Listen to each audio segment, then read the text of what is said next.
요한복음 4장 7절부터 15절까지 저와 여러분이 한 목소리로 함께 봉독하시겠습니다.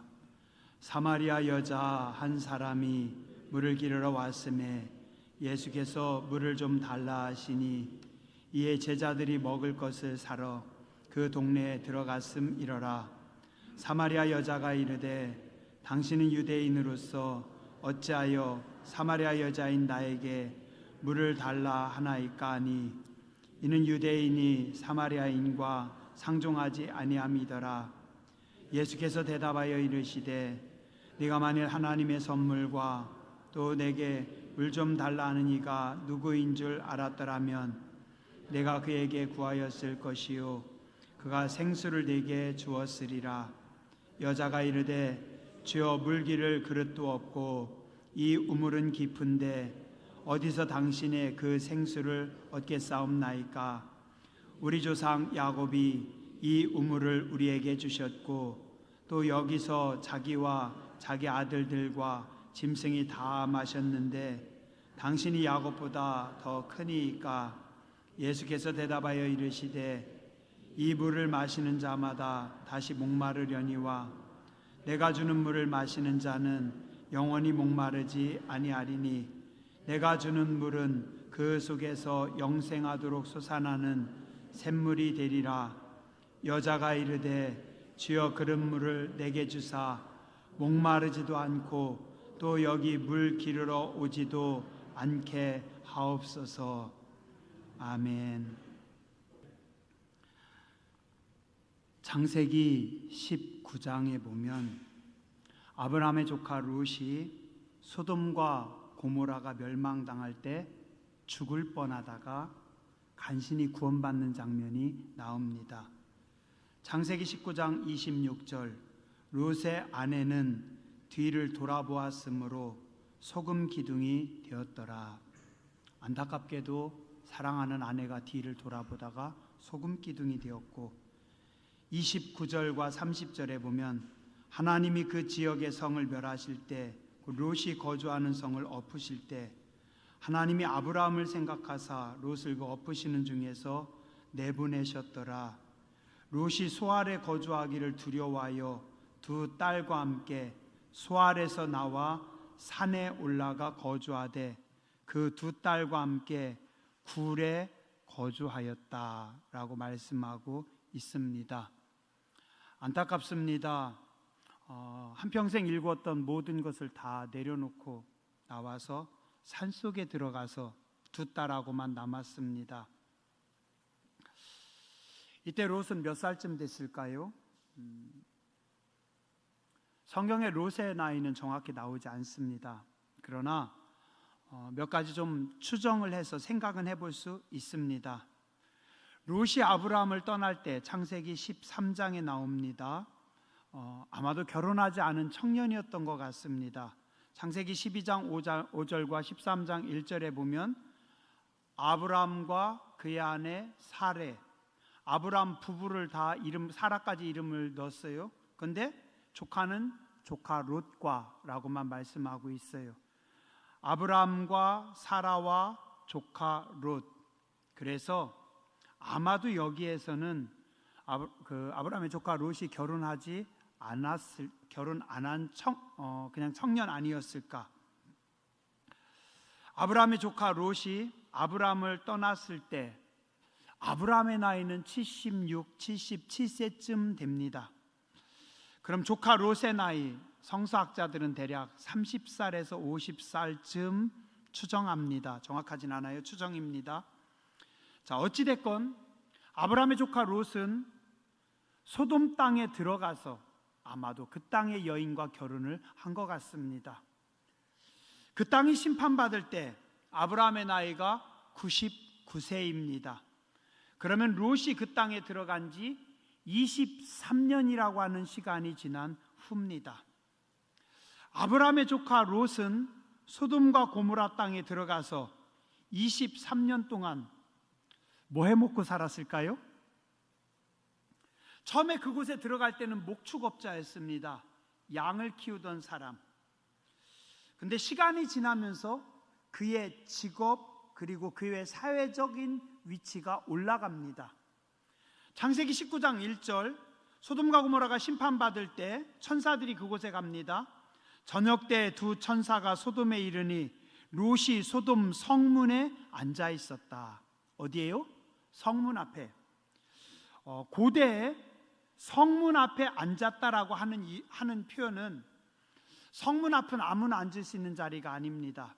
그 지역의 장로들, 지도자, 즉 어른들, 혹은 행정 책임자들, 우리로 따진다면 시장님 혹은 면장님, 아니면은 지역의 어른들, 그런 분들만 성문 앞에 앉아 있을 수 있는데 롯이 거기 앉아 있었다고 기록합니다. 그렇다면 롯은 처음에 양을 치는 사람이었는데 그곳에 들어가서 어떤 사회 지도층 인사로 승격된 겁니다. 어떤 성서학자는 롯은 소돔과 고모라 땅에서, 소돔 땅에서 여관업을 했을 거다, 숙박업을 했을 거다라고 보는 분도 계십니다. 창세기 14장에 보면 롯이 들어간 소돔 지역의 5개 부족과 저 위쪽에 4개 부족이 연합해서 전쟁을 합니다. 이 5개 부족이 패해요. 그래서 5개 부족의 왕들과 군인들이 다 포로로 잡혀갑니다. 그때 그 잡혀가는 자리에 롯도 들어가 있어요.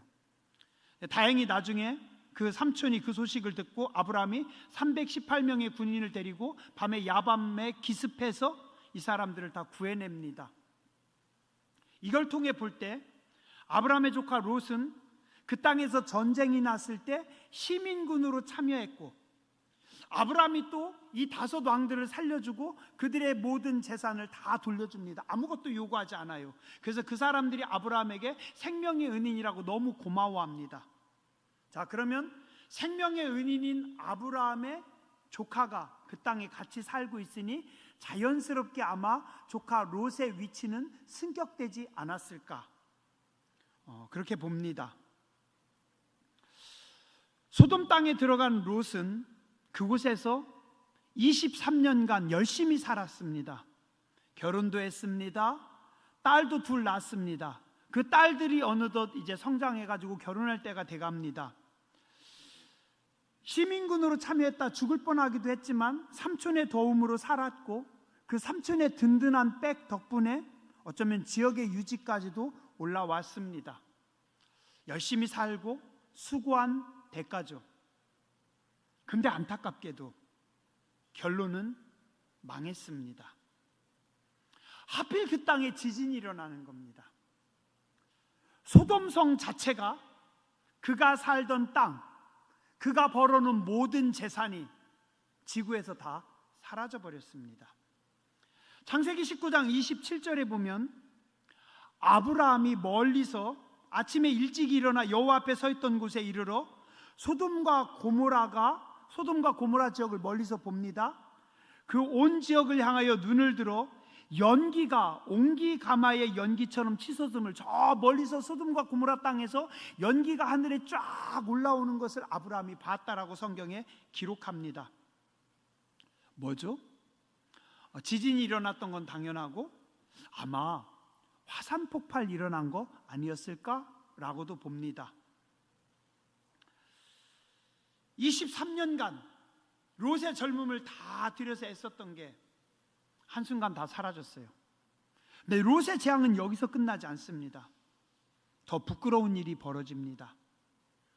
롯이 소알에 거주하기를 두려워해서 2 딸과 함께 소알에서 나와 산에 올라가 거주하되 그 2 딸과 함께 굴 속에 거주했더니 큰딸이 작은딸에게 이르되 우리 아버지는 늙었고 온 세상의 도리를 따라 우리의 배필될 사람이 이 세상에 없으니 우리가 우리 아버지에게 술을 마시게 하고 동침하여 우리 아버지로 말미암아 후손을 이어가자. 밤에 2 딸들이 아버지에게 술을 먹이고 자식을 낳았어요. 23년의 수고와 노력이 한순간 물거품이 되었고, 아내도 떠났고 남은 2 딸과 동침해서 손자인지 아들인지 모를 자손들을 낳았고, 그들은 나중에 이스라엘 자손들과 대대로 싸우는 암몬과 모압 자손들이 됩니다. 아니, 아브라함의 조카 롯이 어쩌다 이 지경이 된 겁니까? 성경은 그 이유에 대해서 말씀하고 있습니다. 여러 가지가 있겠지만 첫 번째, 가장 중요한 것, 아브라함의 조카 롯은 예배를 소홀히 여겼습니다. 성경 어디에도 그는 자기 스스로 자원해서 예배를 드렸다라고 하는 말씀이 없어요. 그의 삼촌 아브라함은 창세기 12장 8절, 자기에게 나타나신 여호와께 그가 그곳에서 제단을 쌓고, 9절, 그가 그곳에서 여호와께 제단을 쌓고 여호와의 이름을 불렀다. 13장 4절, 그가 처음으로 제단을 쌓은 곳이라 그가 거기서 여호와의 이름을 불렀다. 창세기 13장 19절, 거기서 여호와를 위하여 제단을 쌓았더라. 아브라함은 가는 곳마다 제단을 쌓습니다. 가는 곳마다 하나님의 이름을 부릅니다. 가는 곳마다 하나님 앞에 예배합니다. 그래서 그는 하나님하고 친밀한 삶을 살았고, 그리고 그는 성령의 감동하심, 세미한 음성을 따라 살았습니다.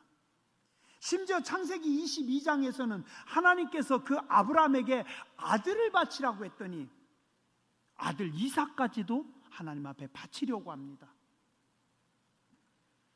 아브라함은 늘 예배하는 예배의 사람이었기 때문에 하나님과 친밀했고, 하나님의 음성을 민감하게 들었고, 인생을 성공적으로 살았습니다. 근데 예배가 없었던 그의 조카 롯은 하나님을 모릅니다. 심지어는 은혜를 입고도 은혜를 모릅니다. 제가 좀 전에 말씀드렸죠? 14장에 전쟁에 패해서 죽을 뻔했는데 하나님께서 아브라함을 보내셔서 삼촌을 통해서 죽을 뻔했다 살아왔는데 예배를 드렸다는 기록이 없어요. 하나님 앞에 감사했다라고 하는 기록이 없어요. 19장 29절, 하나님이 그 지역의 성을 엎으실 때, 곧 롯이 거주하는 성을 엎으실 때 하나님이 아브라함을 생각하사 롯을 그 엎으시는 중에서 내보내셨다. 하나님께서 2번이나 크게 살려주셨는데 왜 예배를 안 드리는 거죠? 왜 감사하지 못하는 거죠? 왜 기도할 줄 모르는 거죠? 19장 31절, 그의 두 딸이 이야기합니다. 큰딸이 작은딸에게 아버지는 늙었고 세상의 도리를 따라 우리의 배필될 사람은 이 땅에 없으니. 기준이 뭐예요? 세상의 도리입니다. 세상의 도리. 하나님의 말씀이야죠. 아버지가 예배하지 않으니 두 딸들이 예배를 알겠습니까? 그 아버지의 그 딸입니다.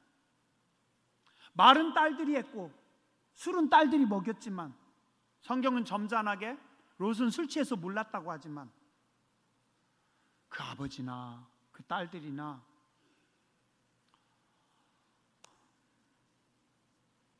은혜로 살았잖아요. 그럼 삼촌 아브라함이라도 찾아가면 되잖아요. 그들은 철저한 땅의 사람이었고 흙의 사람들이었습니다. 예배 한 번쯤 빠져도 된다고요? 돈 좀 벌고 온다고요? 열심히 돈 벌다 보면 그 생각 자체를 나중에 잊어버립니다. 그래서 위험합니다. 롯이 소돔 땅에서 열심히 살아서 번 재산은 얼마나 될까요?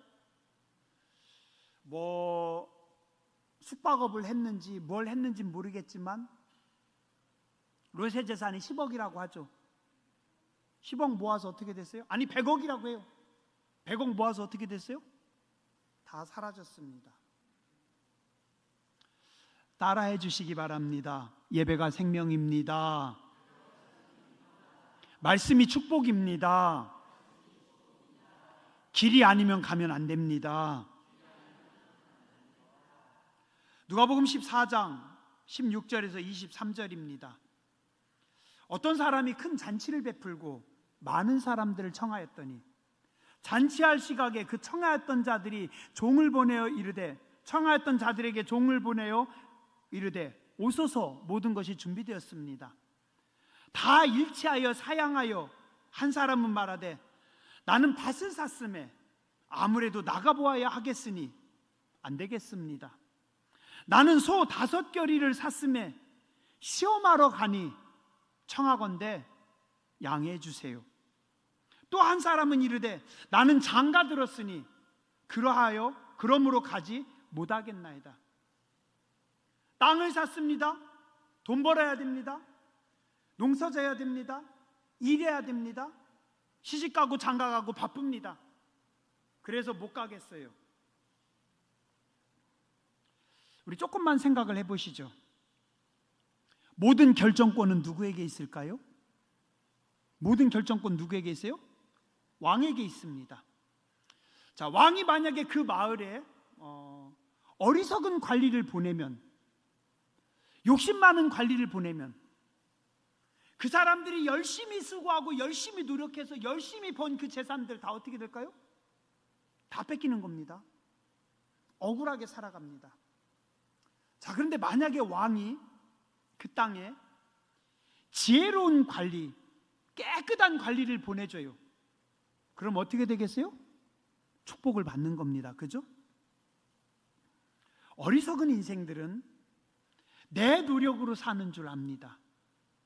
아닙니다. 하나님께 가까이 함이 복입니다. 하나님이 그 성 중에 계실 때, 성이 함께 하실 때 흔들리지 않는다라고 성경은 말씀하고 있습니다. 하나님을 모신 인생만이 흔들림이 없습니다.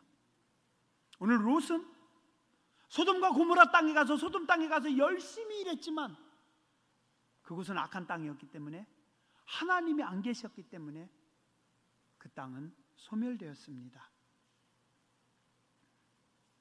세상에서 아무리 돈 많이 벌어도, 껍데기가 아무리 화려해도 영혼이 죽었으면 소용없습니다. 껍데기가 아무리 멋있어도 속이 비어있으면, 영혼의 알맹이가 없으면 어디 쓰겠어요?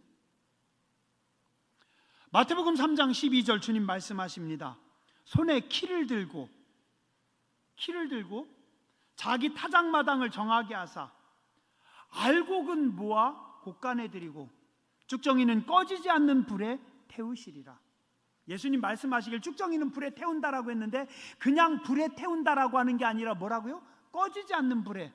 뭐 얘기하는 것 같아요? 지옥불이겠죠. 그죠? 롯의 길은 보기에는 좋아 보였지만 결국은 파멸이었습니다. 예배자의 길이 아닌 성공만 추구하는 인생에는 답이 없습니다. 예배 없는 인생들, 안타까운 결론만 남깁니다. 옆에 분에게 가르쳐 주세요. 돈보다 은혜입니다. 성공보다 말씀입니다. 이제 뒤에 분에게 가르쳐 주세요. 돈이나 성공을 위해 예배를 양보하지 마세요.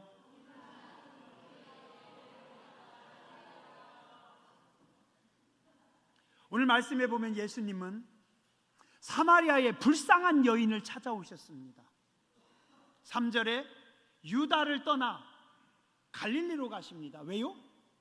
유다의 사람들이 자기들은 거룩하고 자기들 하나님의 말씀 잘 지킨다고 하고, 바리새인들이 거룩한 척하는데 말씀을 배척합니다. 하나님을 대적합니다. 껍데기는 거룩한 척하는데 속은 썩었어요.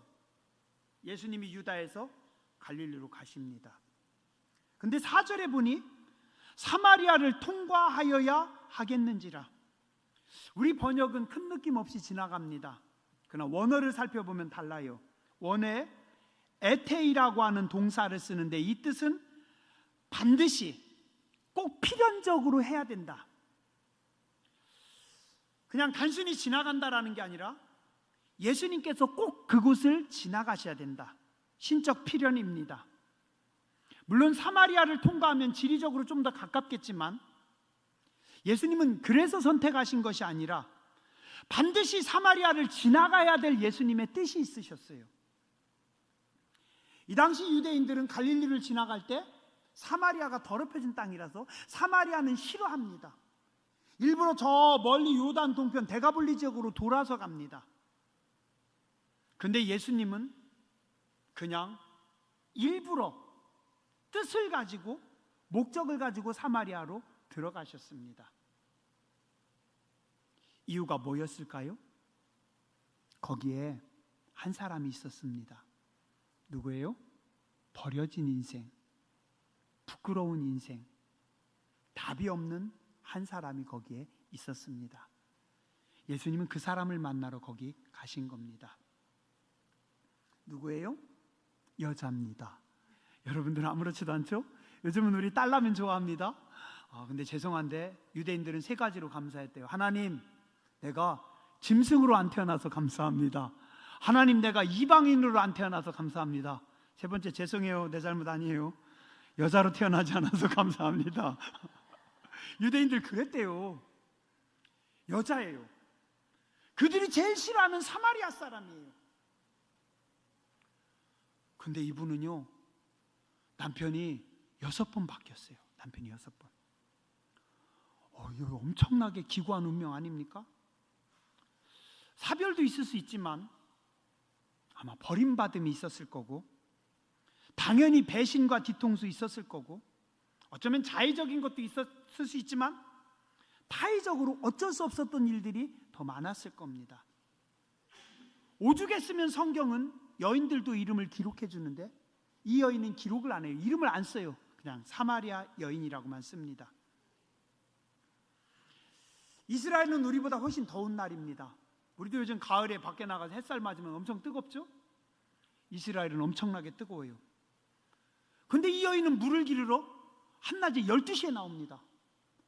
아침에 나오든지 아니면 시원한 저녁에 나와야지. 게을러서? 아니에요. 왜 12시에 이 여자가 뜨거운 날에 물동이 이고 왔을까요? 사람들 안 만나려고. 사람들이 싫어서.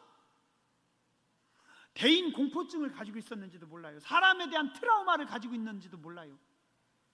남자들, 나쁜 XX들, 여자들, 그것들도 똑같아요. 지나가다가 누군가 나만 한번 쳐다보면 째려보는 것 같아요. 뒤에서 누군가 말하면 꼭 내욕하는 것 같아요. 사람이 싫어요. 사람이 무서워요.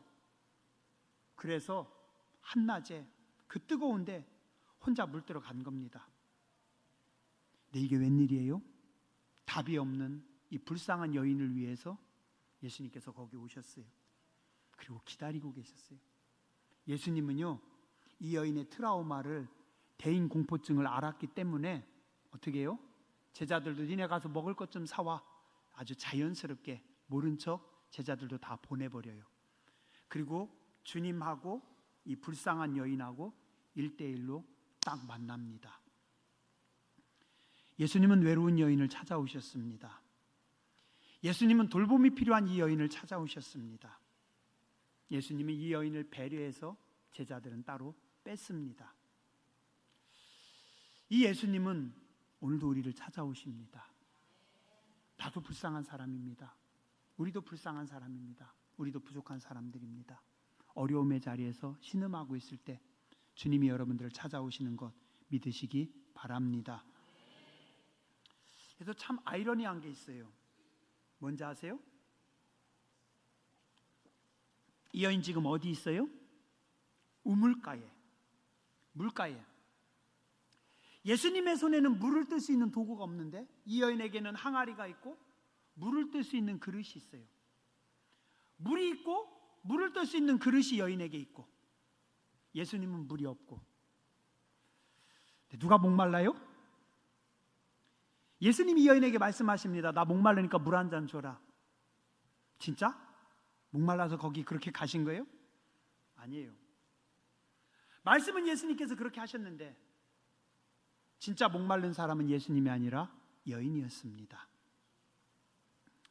참 세상은 이상해요. 그 홍수 날 때 그런다고 하죠. 물난리 날 때 제일 필요하고 제일 아쉬운 게 뭐라고요? 물이래요. 물난리 날 때 제일 아쉬운 게 먹을 물이 없대요. 씻을 물이 없대요. 밥해 먹을 물이 없어서 힘들대요. 물 때문에 난리가 나는데 물이 없어서 힘든. 참 아이러니하죠, 그죠? 물 옆에 있어서 물을 뜨는데 이 여인은 목말랐습니다. 잘 노는 우리 딸이 그런 적이 없는데 요즘 이상해요. 뭐 몇 달 전에도 그러더니 이번 명절에도 만나더니 저한테 그랬어요. 아빠, 나 뭐 해 먹고 살지? 글쎄, 낸들 아냐? 아빠가 기도는 해줄게. 너 열심히 기도해봐. 돈 준다 소리는 못했어요. 뭐 줄 게 있어야지. 기도해봐. 학교 가서 대학생들을 만났어요. 가끔 대학생들이 이야기를 해요. 학생들이, 목사님, 우리는 뭘 해 먹고 살아야 되나요? 글쎄, 그러게, 왜 내가 그렇게 미안한지 모르겠어요. 되게 미안해요. 지금 우리는 가장 풍요로운 시대인데, 우리나라는 부유한 나라인데, 자유로운 나라인데, 평화로운 나라인데, 우리는 지금 세계가 열렸는데, 우리는 외국의 여러 나라가 코리아를 얼마나 부러워하는데, 이 나라 오고 싶어서 몰래 보트 타고 몰래 뭐 타고 오는 분들도 많은데, 아니 이렇게 엄청나게 부러운 나라에서 사는데 정작 이 땅의 젊은이들은 방황하고 갈등하고 유리합니다. 삶이 힘들어요. 그들만? 아닙니다. 오늘 나도 그렇습니다. 여러분들도 그렇습니다. 우리는 풍요로운데, 우리는 넉넉한데, 이제 살만한데, 이제 성공한 것 같은데, 왜 이렇게 목마르죠? 왜 이렇게 목마릅니까?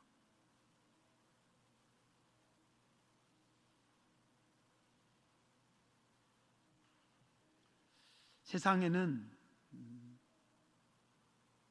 두 가지 목마름이 있대요. 하나는 없음으로부터 오는 목마름과 배고픔입니다. 돈이 없어서 배고파요. 그리고 목말라요. 배우지를 못해서 지식에 목말라요. 자, 그런데 이거는요, 시간이 지나면 해결이 됩니다. 돈 벌면, 먹을 거 생기면 책을 보면서 또 지식을 습득하면서 이 없음으로부터 오는 목마름은 해결이 됩니다. 근데 또 다른 목마름이 있다고 해요. 그 또 다른 목마름은 뭐예요? 있음으로부터 오는 목마름이랍니다. 돈이 있는데 왜 이렇게 목마르죠? 어떤 사람은 그렇대요. 돈을 많이 가지고 있는데 돈을 더 벌어야 돼서 목마르대요. 남들이 볼 때는 부러운 자리에 올라갔는데 더 높이 올라가야 돼서 목마르대요. 참 인간은 이상합니다. 그죠? 또 하나, 풍요로운데, 넉넉한데 왜 이렇게 허전하죠? 영혼의 목마름입니다. 영혼의 목마름입니다. 껍데기 육신의 문제가 아니라 영적인 문제, 영적인 고갈입니다. 그래서 우리는 목마릅니다. 그래서 우리는 배고픕니다. 근데 오늘 그런 우리를 위해서 예수님께서 기다리고 계셨습니다. 예수님께서 준비하고 계셨습니다. 은혜의 생수를 가지고 이 여인을 맞이합니다. 이분이 어떤 분인지 아세요? 지난주에 제가 읽어드렸죠? 요한복음 1장 14절, 말씀이 육신이 되어 우리 가운데 거하심에 우리가 그의 영광을 보니 아버지의 독생자의 영광이요 은혜와 진리가 충만하더라. 하나님의 영광입니다. 은혜가, 진리가 충만하신, 넘치는 분입니다. 요한복음 1장 16절 17절, 우리가 다 그의 충만한 데서 받으니 은혜 위에 은혜로라. 예수님은 은혜입니다. 예수님은 진리입니다. 예수님에게는 진짜 영혼의 양식이 넘치게 있는 분입니다. 왜냐하면 그분은 생명이고 그분은 능력이시기 때문입니다. 그 예수님은 오늘 여인의 상처와 부끄러움을 보듬어 주십니다. 단순히 몇 마디 위로의 말 던지는 거 아닙니다. 근원적인 인생 본질의 문제인 영혼의 문제를 해결합니다. 저는 참 어려운 게요, 가끔 이렇게 그 목사님들도 톡이 있어요. 제 선후배 목사님들 톡에 이렇게 올라오는데 어떤 분 어머니가 돌아가셨다고 올라왔어요. 그랬더니 목사님들이 쭉 뭐 하나님의 은혜가 있길 바랍니다, 또 이렇게 몇 가지 글들을 이렇게 쭉 쓰셔요. 안 쓸 수 없어서 쓰는데, 쓰면서 생각을 해봅니다. 하나님의 은혜가 함께하기 바랍니다라고 쓰면서 과연 이분은 이 말을 읽으면서 위로가 될까? 왜 이렇게 내가 공허한지 모르겠어요. 물론 기도해야죠. 그리고 기도합니다. 하나님 은혜를 베풀어 주시옵소서. 근데 우리는 답이 없어요. 답이 없어요. 기껏해봤자 그냥 달달한 몇 마디. 어려운 일 있을 때 잘 될 거야, 힘내, 또 좀 있으면 다 잘 돼, 다 좋아지더라. 그 사람은 생각해서 위로해 주는데 나는 왜 이렇게 영혼 없는 말로 느껴지죠? 그게 왜 이렇게 느낌이 없는지 모르겠어요. 저는 종종 그런 생각을 합니다.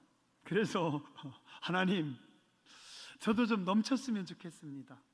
제가 막 넘쳐가지고 누가 힘들 때 은혜를 푹 퍼져가지고 시원하게 좀 나눠주면 얼마나 좋을까.